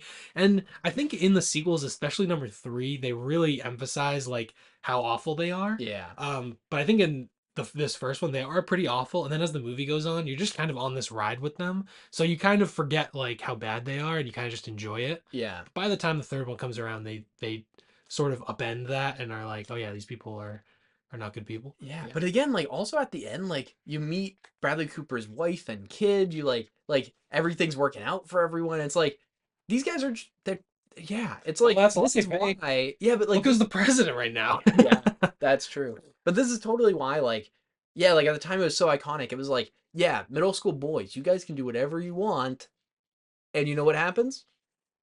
No consequences. Like Yeah. and yeah, Yeah. Also, apparently, at some point, someone says, I think it's Phil, Bradley Cooper's character, says, "Don't text me, it's gay." yeah. Very Oh yeah, Phil 2000. says that. Phil says that. It's on his voicemail. Yeah, somebody Yeah. calls him and he said, and I think it's Tracy trying to call him, and the voicemail says something like, um, "You've reached Phil. Leave me a message, or just call me back. But do me a favor. Hey, don't text me. It's gay." And yeah, that's like, yeah, the very like I'm pretty sure there's definitely people out there that saw this in middle school and made that their voicemail. Oh, probably. Yeah. Or Yeah. maybe in high school. I don't know. Whatever. Yeah. Yeah. I Probably. don't think I had a phone when I saw this movie. But That's a fair point. Yeah. But yeah, I mean, just an insanely quotable movie. it is very I quotable. I do I love the part when they're getting gas and the old man just like, oh, nice car, and Alan's Yeah. pulling it up and he's like, get out of here, shoot! I'll hit an old man in public. Like in the background, it's very funny. Yeah, that is also so funny because it's so quiet in the back because it's after it Yeah, cuts to it the cuts. inside Mhm. and you just hear him outside saying, "I'll hit an old man in public." And but it's like so quiet that I don't know if I've ever heard that before this time. Yeah, Like it really hit me this time because I don't know if I ever caught that one before. That was crazy. yeah, that was very funny. Another very iconic one of the time. Um, I forget. Oh man, I wish I had written better notes because I forget the beginning part of this quote. But Alan calls someone a retard. And he Yeah. says it that way, which is very funny to say it that way. And that was definitely a quotable thing. Obviously not politically correct anymore, but very Yeah. funny. I forget the oh, they're talking about Rain Man, which also comes into play later on with the Rain Man reference. But I think he's reading a book about like counting cards, Yeah. and he's like, Rain Man could do it, and he was a retard. Yeah. uh, This movie is uh, incredibly offensive. well, the characters say offensive things, Yes. but they're characters. Yeah, and like that's it it works because the characters are terrible people. Yeah. Right? Like it, again, like there's the whole thing at the end of no consequences, but like yeah, like it's not like when Phil pulls up and is like and says paging whatever, right? Like it's not that everyone's like, "Oh, this guy's awesome. I love this. I want to be this guy." Although like I think in middle school, maybe that is kind of like the Or just there are people. Well, that's the thing. Almost is like what we were talking about in Warfare of a movie yeah, being a Rorschach test. If you are like these guys, you're gonna think these guys are awesome. yeah, But if you're not, you're gonna like you. I yeah. don't know. You're gonna acknowledge that they're not. You know. Yeah, there's like two ways to find this funny. It's like you find it funny because you're like, "Oh, I should use that joke," Yeah. or, Yeah. or you find it funny because it's so jarring because nobody would use that joke, Yeah. Because it's right? just ridiculous. Yeah, you're like nobody would ever say that about doing that on an airplane. Yeah. That That's part's not not so really an bad. That's offensive not so part. bad. No, But but like yes. you know what I mean. Like yeah, And sometimes things being offensive, just the shock yeah, factor of it is what the joke is. right. But yeah, I definitely could see someone being offended by this movie, and that would be not unreasonable. But Yeah, I'm not. I'm yeah. personally not offended by I am not. I've seen this movie a few times. it. Nice. Same, same. That's why I picked it. I was like, I've already seen this a bunch of times. It's literally about, well, it's about getting roofied, I guess, but it's about getting fucked up and getting not remembering things. Oh It'll be man, fine. our sound, you know, Yeah. diagram here Hmm. of when we started talking about the. I don't know what this is. It must be when we started talking about the Hangover. We got real loud at some point here. Oh, that's fine. We're laughing I too might have much. turned the gain up a little too much, but that's okay. It's No, fine. we're laughing too much. This movie's hilarious. Yeah, it is. It is hilarious. Also, there's the satchel. Someone calls it a purse, and he Yeah, does. man purse. Indiana Jones wears one. It's a satchel. Indiana Jones wears one. Something like that. Very funny. Um, but yeah, I mean, basically the movie they get to Vegas and they have a drink on the rooftop, and then there's a time lapse that it becomes daytime or dawn, whatever, morning, and you don't see anything that's happened, and the characters wake up and they have to. Well, Doug is missing. They have to backtrack and figure out what happened over the night, and that's basically the concept of the movie. Just a great concept, like elevator pitch for a movie. Yeah. Also, that hotel suite, when they wake up, yeah, the hotel suite, first of all, is crazy. But Yeah. second of all, when they wake up and that suite has there's like a Roman helmet somewhere. There's literally a tiger, and that's pretty obvious. But like there's so many small things. Yeah. Like I tried really hard to like look at certain stuff, and like there's the swing made out of towels or sheets or whatever. There's darts in a wall that's holding up something that somebody had to either hold at the wall while people threw darts, or they had to throw it up for darts and it had to like hit in the right spot. So like that's crazy. There's like chairs that are completely torn apart and one that's on fire. Yeah, I remember the smoke coming from that. Yeah. There's mannequin there's a mannequin that's holding there's like a statue that's holding a mannequin Yep. that's dressed as like Elvis or something. I forget exactly, but something crazy. And the detail that was and there's like pyramids of cans of beer. Yeah. And the detail that was put into that room is crazy. And Yeah. whoever made that room must have had the most fun time on set. Yeah. Right. That must have been fun. Also I remember like thinking back to like watching this in high school, right? Or middle school or whatever. I remember like having, all-nighters with my friends in high school, and like we would drink like 12 packs of Mountain Dew, right? And like have like Mountain Dew pyramids, like Oh, there you inspired go. by the pyramids that you see in this room, right? Like, Wow. yep. There you go. So these are two very influential movies for you. Yeah. I mean, these are like Yeah. these are adolescent classics. Yeah. Yeah. But yeah, I mean, they wake up. Jade walks out. You don't know it's Jade, Yeah. but it is Jade. And yeah, they find a tiger in the bathroom, and they find a baby in the closet. Um, and yeah, They go to search for Doug. It's funny. They take Carlos and they get their car and a cop car comes out Yeah. and they've stolen a cop car. Oh my god, crazy. Completely insane. And they notice at like breakfast that Phil was in the hospital, and so they go back to the hospital. That's a very funny scene. The Yeah. in the hospital with the There old guy and all that. yeah. That was weird. Like how in the hell were they allowed into a like office of a doctor that's doing like a checkup on someone?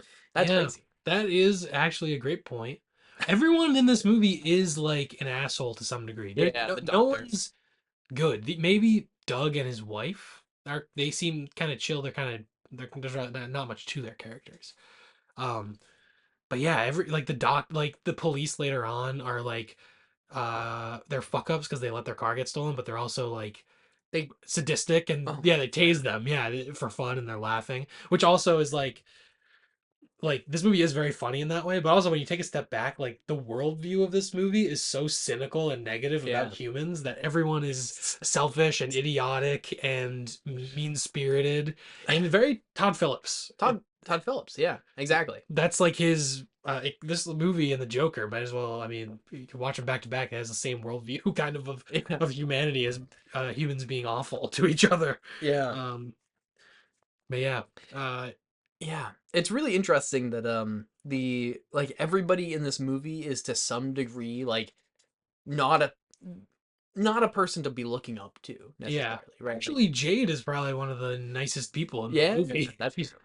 Um yeah, and also even at the end like she's understanding of what's happening, you know, and like yeah, she's kind of a standout, but also Doug, right? Like Doug, crazy thing about Doug in this movie is that he's really not in the movie. And so at the end when he's like finally back and stuff, like he's like really sweet to his wife when they get back, and like he's just like a wholesome character, and it makes you kind of take a step back and be like, what happened? Like how did this happen to him, you know? yeah. Well, Stu in a way is I don't know. He's just a cuck. He's just pathetic. Uh, He's yeah, not really whatever. an asshole. He's just pathetic. Yeah, he's not a person to look up to still, you Yeah, know? that's true. That's the thing. I can't believe you did you know the tooth thing? Hmm. Ed Helms is just missing that tooth. Oh, So really? there was no prosthetic used. It's just they took out his fake tooth. Wow. There you go. That's crazy. That worked out perfectly then. Anyways, I didn't know that. yeah. Um, but I mean, should we get to maybe the best performance in this movie, complete star-making performance? go for it. Leslie Chow, Yeah. played by Ken Jeong, pops out of the trunk bearing all.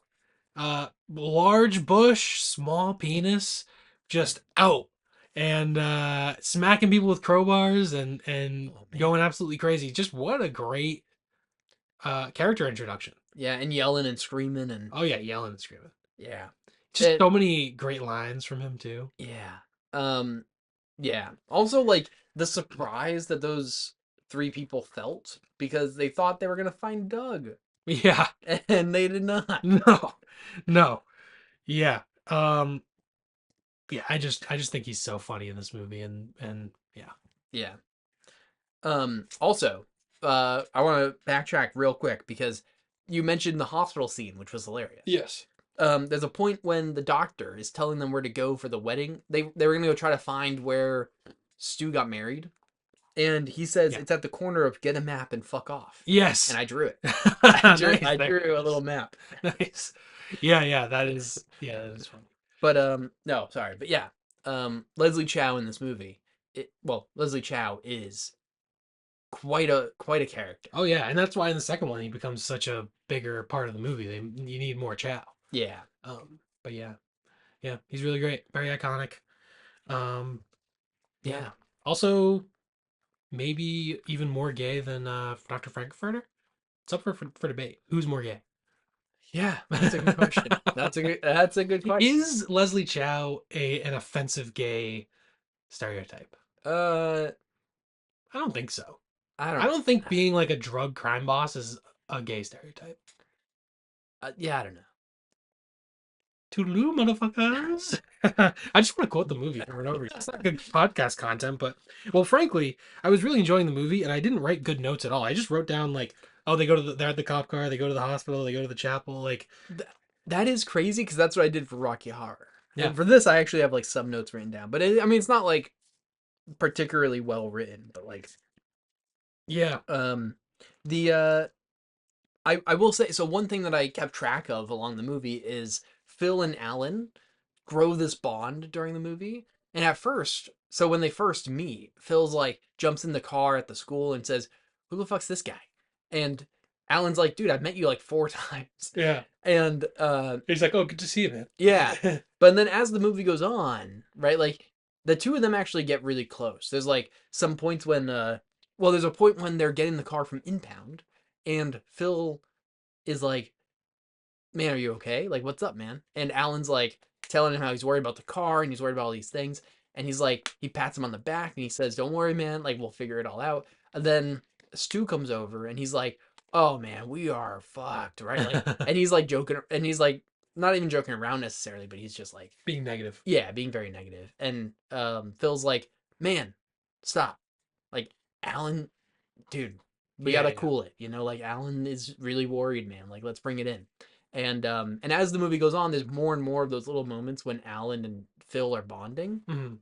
and I thought that was a really wholesome, actual, like an actually wholesome part of the movie, which is weird because these I I don't want to like Phil, but I kind of like that he's kind of a wholesome character in that moment. Yeah, yeah. I mean, Phil's not evil. Yeah, I mean he's a jerk to He's just kind everyone. of a jerk sometimes. But he's not a bad like he's not a murderer.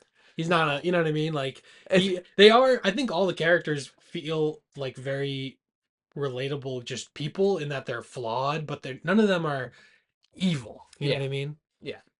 But yeah, that's true. But I did like that there was that like building kind of friendship there. Yeah, I guess I kind of saw it more as like Alan looks up to Phil. Like That's true. by the end he almost looks at Phil as like, Oh he yeah. wants to be Phil. He like copies Phil. Yeah, yeah. Yeah, yeah. There's like times when he like literally Yeah. just does there's That's very funny. Phil's kicking dirt and says, "God damn it." And then Alan does the same thing behind him and says, "Gosh darn it." Yeah, and he's like, yeah, Yeah. that is a very funny scene. And, Yeah. and then even when they are waiting for Stu who's talking to Jade, there Phil's in the car and he kind of like leans up and taps on the car and says, "Let's go, Stu." And then Alan like right after him is like tapping on the car, leaning up and saying, "Let's go, Stu." Yeah, And like yeah. so there's yeah, Alan I think definitely looks up to him, but I think there's also a lot of moments where it's the like not necessarily the other way around, but where Phil is kind of taking Alan in. Yeah. Right. Yeah, yeah. They're becoming a wolf pack. Yeah. Yep. But the other side of this is that Stu is kind of never no Stu is like the scapegoat of every like not the Yeah, he's a scapegoat. cuck. Yeah, but like there's no nobody ever likes Stu. Why would you? He sucks. Phil's way cooler than Stu. What do you mean? What? Yeah, all right. But you can be an asshole and also be cool. Like most cool people are assholes. But like they're all like best friends. Yeah. And like nobody likes Stu Yeah, it is. ever. Yeah. It's like it's you know what it is? It's like when you're a middle schooler and everyone has that like every friend group has like every you always want to make fun of someone, right? So you have like your friend group one day you're going to pick someone to, joke around with the whole day, right? And it's not always the I same don't know. person. I've never done that personally. I don't It believe sounds like you were a bully. Sounds like you were really evil. that. No, I know what you mean. Like, and Phil probably like enjoys that. Like, in a way, if he, how am I like, he probably enjoys this friend group because he's like the coolest guy in the group. So they probably like he doesn't find Stu like threatening to his like Yeah. position in the group Yeah. because Stu is pathetic, right? So that's probably like a bunch of Phils hanging out together, they're gonna like fight with each other and kind of like butt heads a lot probably Yeah. because they each kind of want to be the alpha dog. Yeah. But yeah, I'm going to say this movie is still just so funny. Yeah, it's hilarious. It's very funny, very good time. Uh, Mike Tyson's in it. Didn't even mention that the Yeah. tiger is Mike Tyson's tiger. Crazy cameo. Although Mike Tyson was not doing well at this time. What do you mean? Mike Tyson as like there was like there's like an interview where he talks about like how he did this movie just for money for cocaine or something, and Oh, like was high the whole time, and I can see that. kind of sad. Yeah, He's yeah. I think he's doing better, but He's had a very tumultuous life. yeah, Definitely. Yeah. yeah. But Well, anyways, jeez. I Funny mean, movie. Jesus Christ. That's right. Oh my God. but no, I mean, I think I thought he was also, funny. I'm yeah, just kidding. um, yeah, no, I mean, like, there's, so when they meet him, he's like singing the, uh, what is the song he's singing? I can feel it coming In in the the air air tonight. tonight. Oh. Oh. And the drums. Doo-doo, Yeah, da-dum, yeah, da-dum. And then he punches Alan. Yeah. yeah. Um, and then they have to go to his mansion later and bring the tiger, and then he shows them some footage and stuff. Um, yeah, I think it's fine. Yeah, it's not the best part of the movie, but just like a huge Yeah. cameo. No, that most comedies wouldn't have, I guess. Yeah. Yeah, I mean, it definitely shows the like kind of not necessarily like prestige of the movie, The but it clout, the big budget, the yes. the scale of it, the spectacle. Yeah, definitely. It shows the spectacle and the scale of the movie in the way that like again, those other ones we mentioned earlier, like Super Bad and Napoleon Dynamite and stuff, they like none of those had necessarily like a huge actor that was like just thrown in for a cameo, right? Yeah. And that's like a really interesting piece because also I feel like Mike Tyson's like a boxer and like he like the only time he's in this movie almost is like punching someone out. And Yeah. like I feel like again to the target appeal of like the middle school well I don't know if this was really a target audience, but like whatever. When No, we I were don't in think middle it was school, a target audience. yeah, but like when we were in middle school, like watching him just like punch the guy out, it's like, whoa, like Mike Tyson's in this movie, and like, I think it's kind of crazy that he's in the movie, but also I don't know if it's necessarily my favorite parts of the movie today.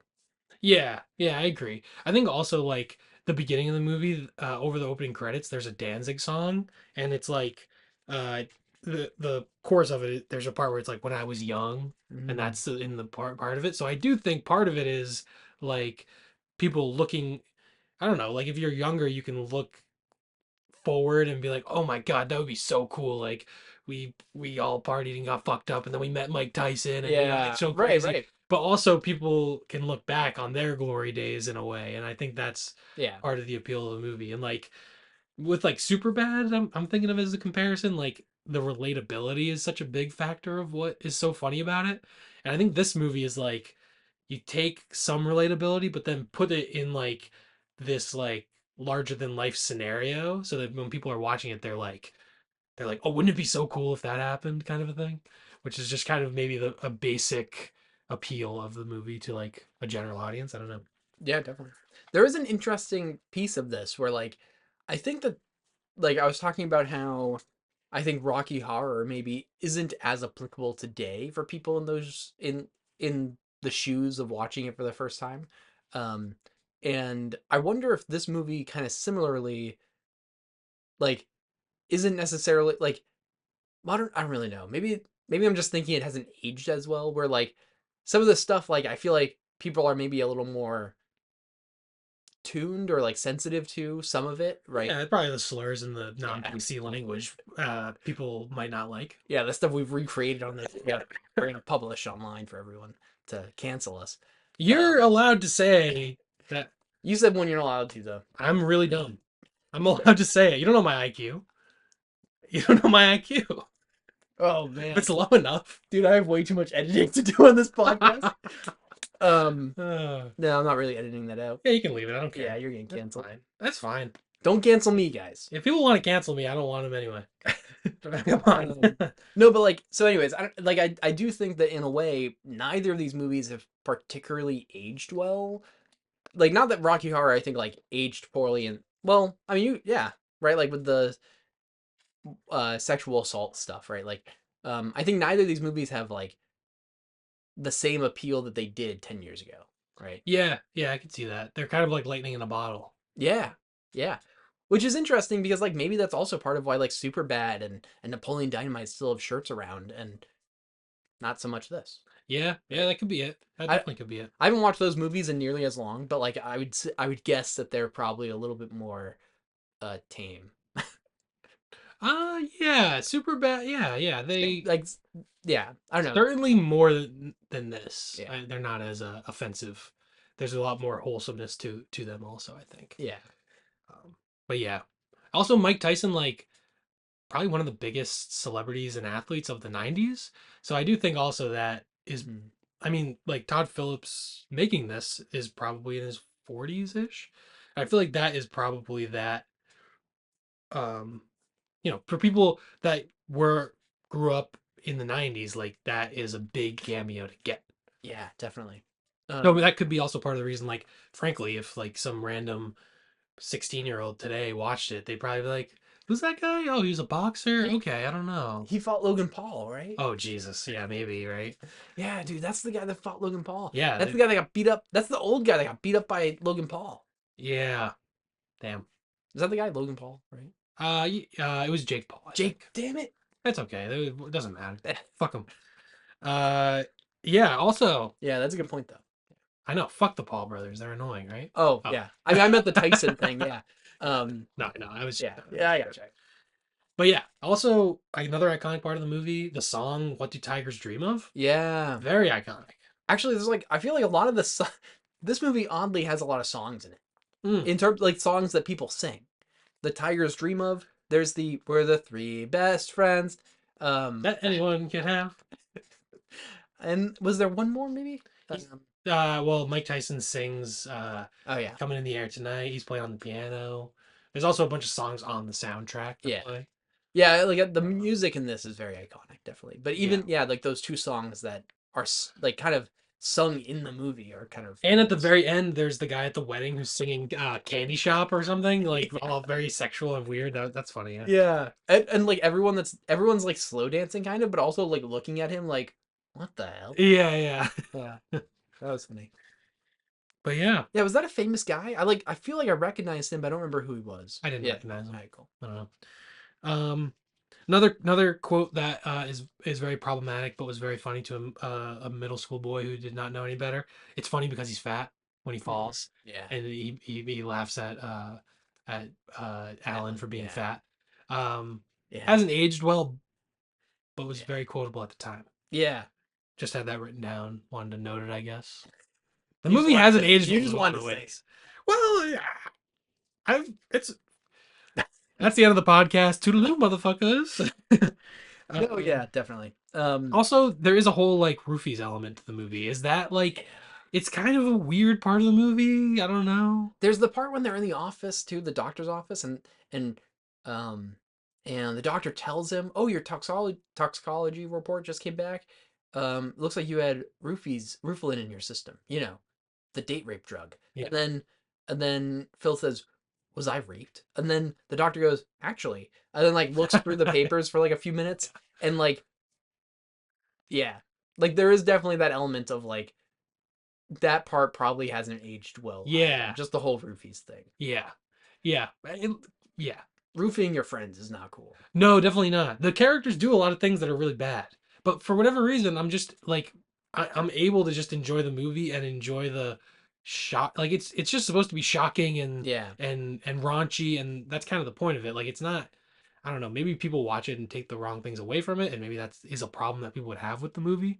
But I feel like I just watch it and enjoy the ridiculousness of it, Yeah. and it's not something that's supposed to be realistic or something to look up to or anything like that. You know what I mean? But I Yeah. could see why if people have problems with this movie, I can't really argue with them. I'm like, yeah, that's I could see why someone would be offended by parts of this movie for sure. Yeah. It's interesting because it is like very we picked very oddly similar movies in like different They're polar opposites, kind of. right, but like similar kind of I don't know, like appeal to them or maybe not appeal, but like whatever. They're both raunchy, Yes. right? Right. And like the same reasons why like people won't like Rocky Horror necessarily. They're like that was weird, right? Like that I didn't enjoy that. Like why did he do those things in the bedroom and like why did he kill that guy, right? Like these things like you can apply kind of the same logic to the Hangover and it's like, "Oh, a lot of this is really bad," and like and then you don't have to like the movie. Yeah, And I feel like yeah, it's weird that we kind of just landed on these two movies that are very divisive. yeah, yeah. But I feel like No, that also makes them nice to like just drink to and like not necessarily have to necessarily think about all that. yeah, yeah. Definitely, I see what you're saying. And part of it is I like The Hangover more. Part of it could be that I saw it when I was younger and I'm used to it. It could be that I'm a straight white guy and this is a movie about straight white guys, and so I'm more able to like forgive it.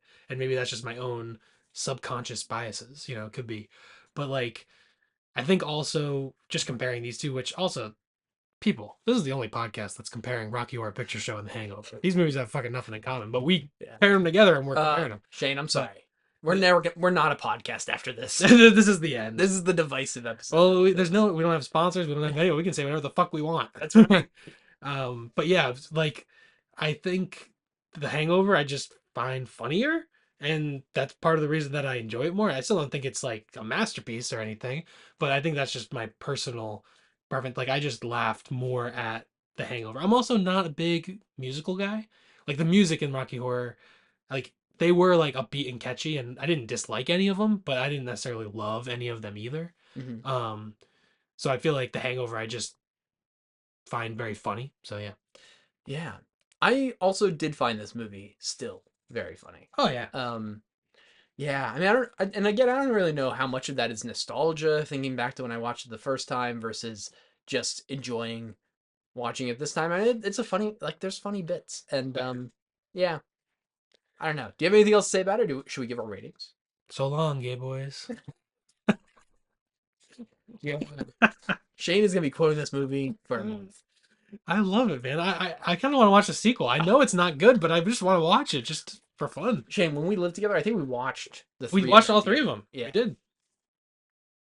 Great movies, masterpieces. I don't know if I would call the second or third ones great The movies. second one it's just a retread of this one, and we'll never talk about it on the podcast, so I might as well talk about it now. It's not that bad. It's pretty funny. I enjoy it. And there are parts that probably didn't age well. I don't remember off the top of my head. I know that they're in Thailand. There are Thai ladyboys, which is the terminology. That's don't no one cancel me because that's what they're called. But they're that's the terminology. Don't make that face. We don't even have video. Anyway, Oh uh, God, what but have I done? the stuff about that may not have aged well in that movie.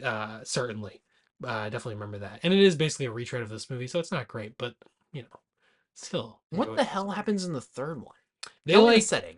they're I think it's in Vegas again or maybe in California, and John Goodman is like a crime boss or something. They owe him money. I think They get they get kidnapped and have yeah, to. Yeah, there's almost like an action movie element to it. yeah, And it's not as funny as the first two for sure. right. Because it sort of is like the characters getting their comeuppance a little bit, I feel Yeah. like them being asked like it finally comes back to bite them in Mhm. some ways. But yeah, Interesting. Yeah. definitely a departure, the third one. But I kind of want to watch them now. Oh, enjoyed that. But also, Todd Phillips has a cameo in this, Oh as yeah. many of his movies, maybe all. I don't know Oh about the yeah. Joker movies, but I don't think he's in the Joker movies, but yeah, he's like credited as Mr. Creepy. yeah, he's in the elevator, I think. Yeah, Is that yeah. him? Yeah. He's like giving a lady cunnilingus. That's what he is. That's what he's doing. He's eating her out. He's eating her box. We should also. This is a good time to say we should have put this at the top of the show. We each had a couple beers while we're recording Oh right now yeah. This. to go with the theme of Yeah. the episode. We haven't never done this before. Clearly, we're very loose. I'm, Yeah. it's getting a little bit weird, but probably not good for the future if I don't want to get canceled. But yeah, Well, whatever. Maybe we'll narrow in the audience. but But yeah. yeah, tune in for the drunk show. Oh my god. Drunk mind your movies.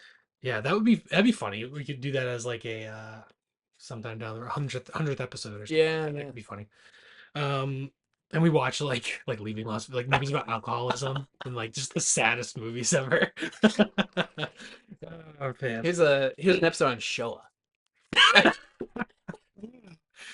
Yeah, we'll get drunk for our Holocaust movies episode for Oh that man. topic. Speaking of, oh man, Speaking of the the Holocaust. Hangover has the Oh, Holocaust ring. oh yes, that is Crazy. very funny. This movie, I I think love that. Yeah, that it was really does in a way, like just try to grab on everything that it thinks is could make people laugh at the time, right? yeah, Um, and there's even like the Bin Laden joke that we quoted at the beginning, right?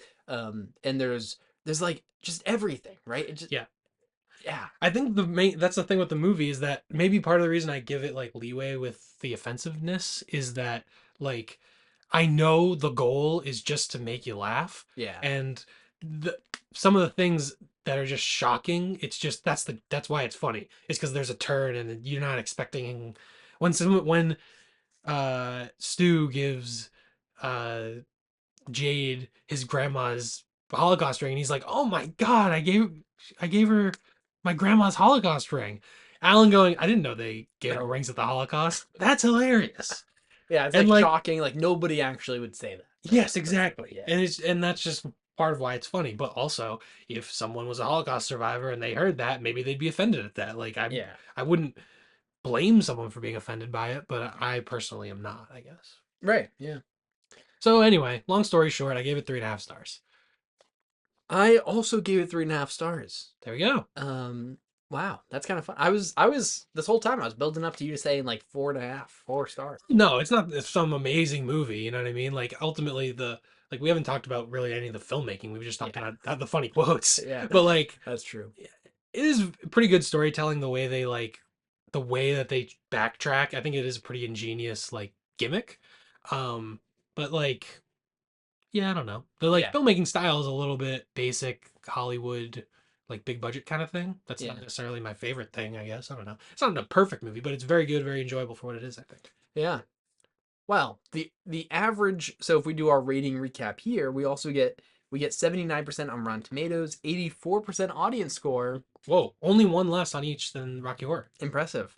7.7 out of 10 on IMDb and 3.7 out of 5 on Letterboxd, bringing it to an average of 7.85 out of 10, which is also really close to Rocky Horror score. So Yeah, makes sense. I think we picked some movies that were very good to drink during talking about. Yeah, I think we did a good job with the topic. It was a difficult topic, but we did well. Yeah. All Everyone, right. please give us a round of applause. Please clap. Jeb moment. No, but you Um, know what time it is? time for the category cup. Best time of the show. Best time. I It's mean, time to pick out what our next movies are going to be based on a random category. yes. And we are in person this time. Ryan can do the honors. This is pretty awesome. This doesn't happen a lot because usually when we're remote or doing it on Zoom, Shane holds on to the cup for safekeeping. And so Shane does the pulling. But now, what is the topic? This is single location movies. Whoa, That that's a good that's interesting. topic. I like that. I Wow. I like that a lot. I mean, are we being extremely literal that even the beginning and end cannot go outside of the location?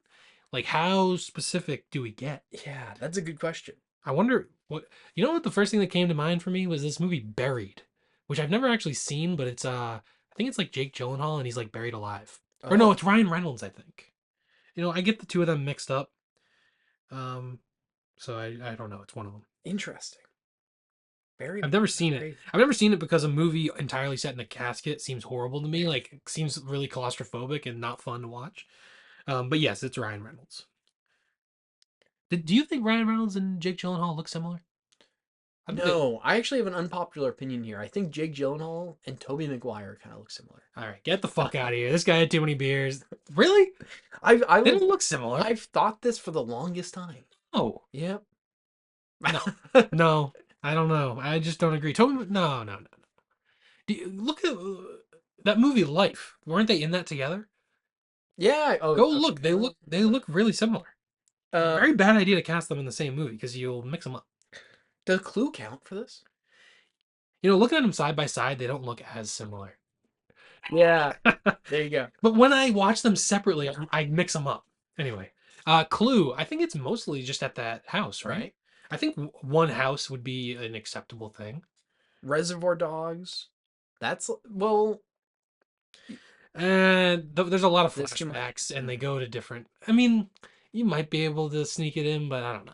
What about The Shining? One Hotel, I mean, mostly yes. I think that would generally count.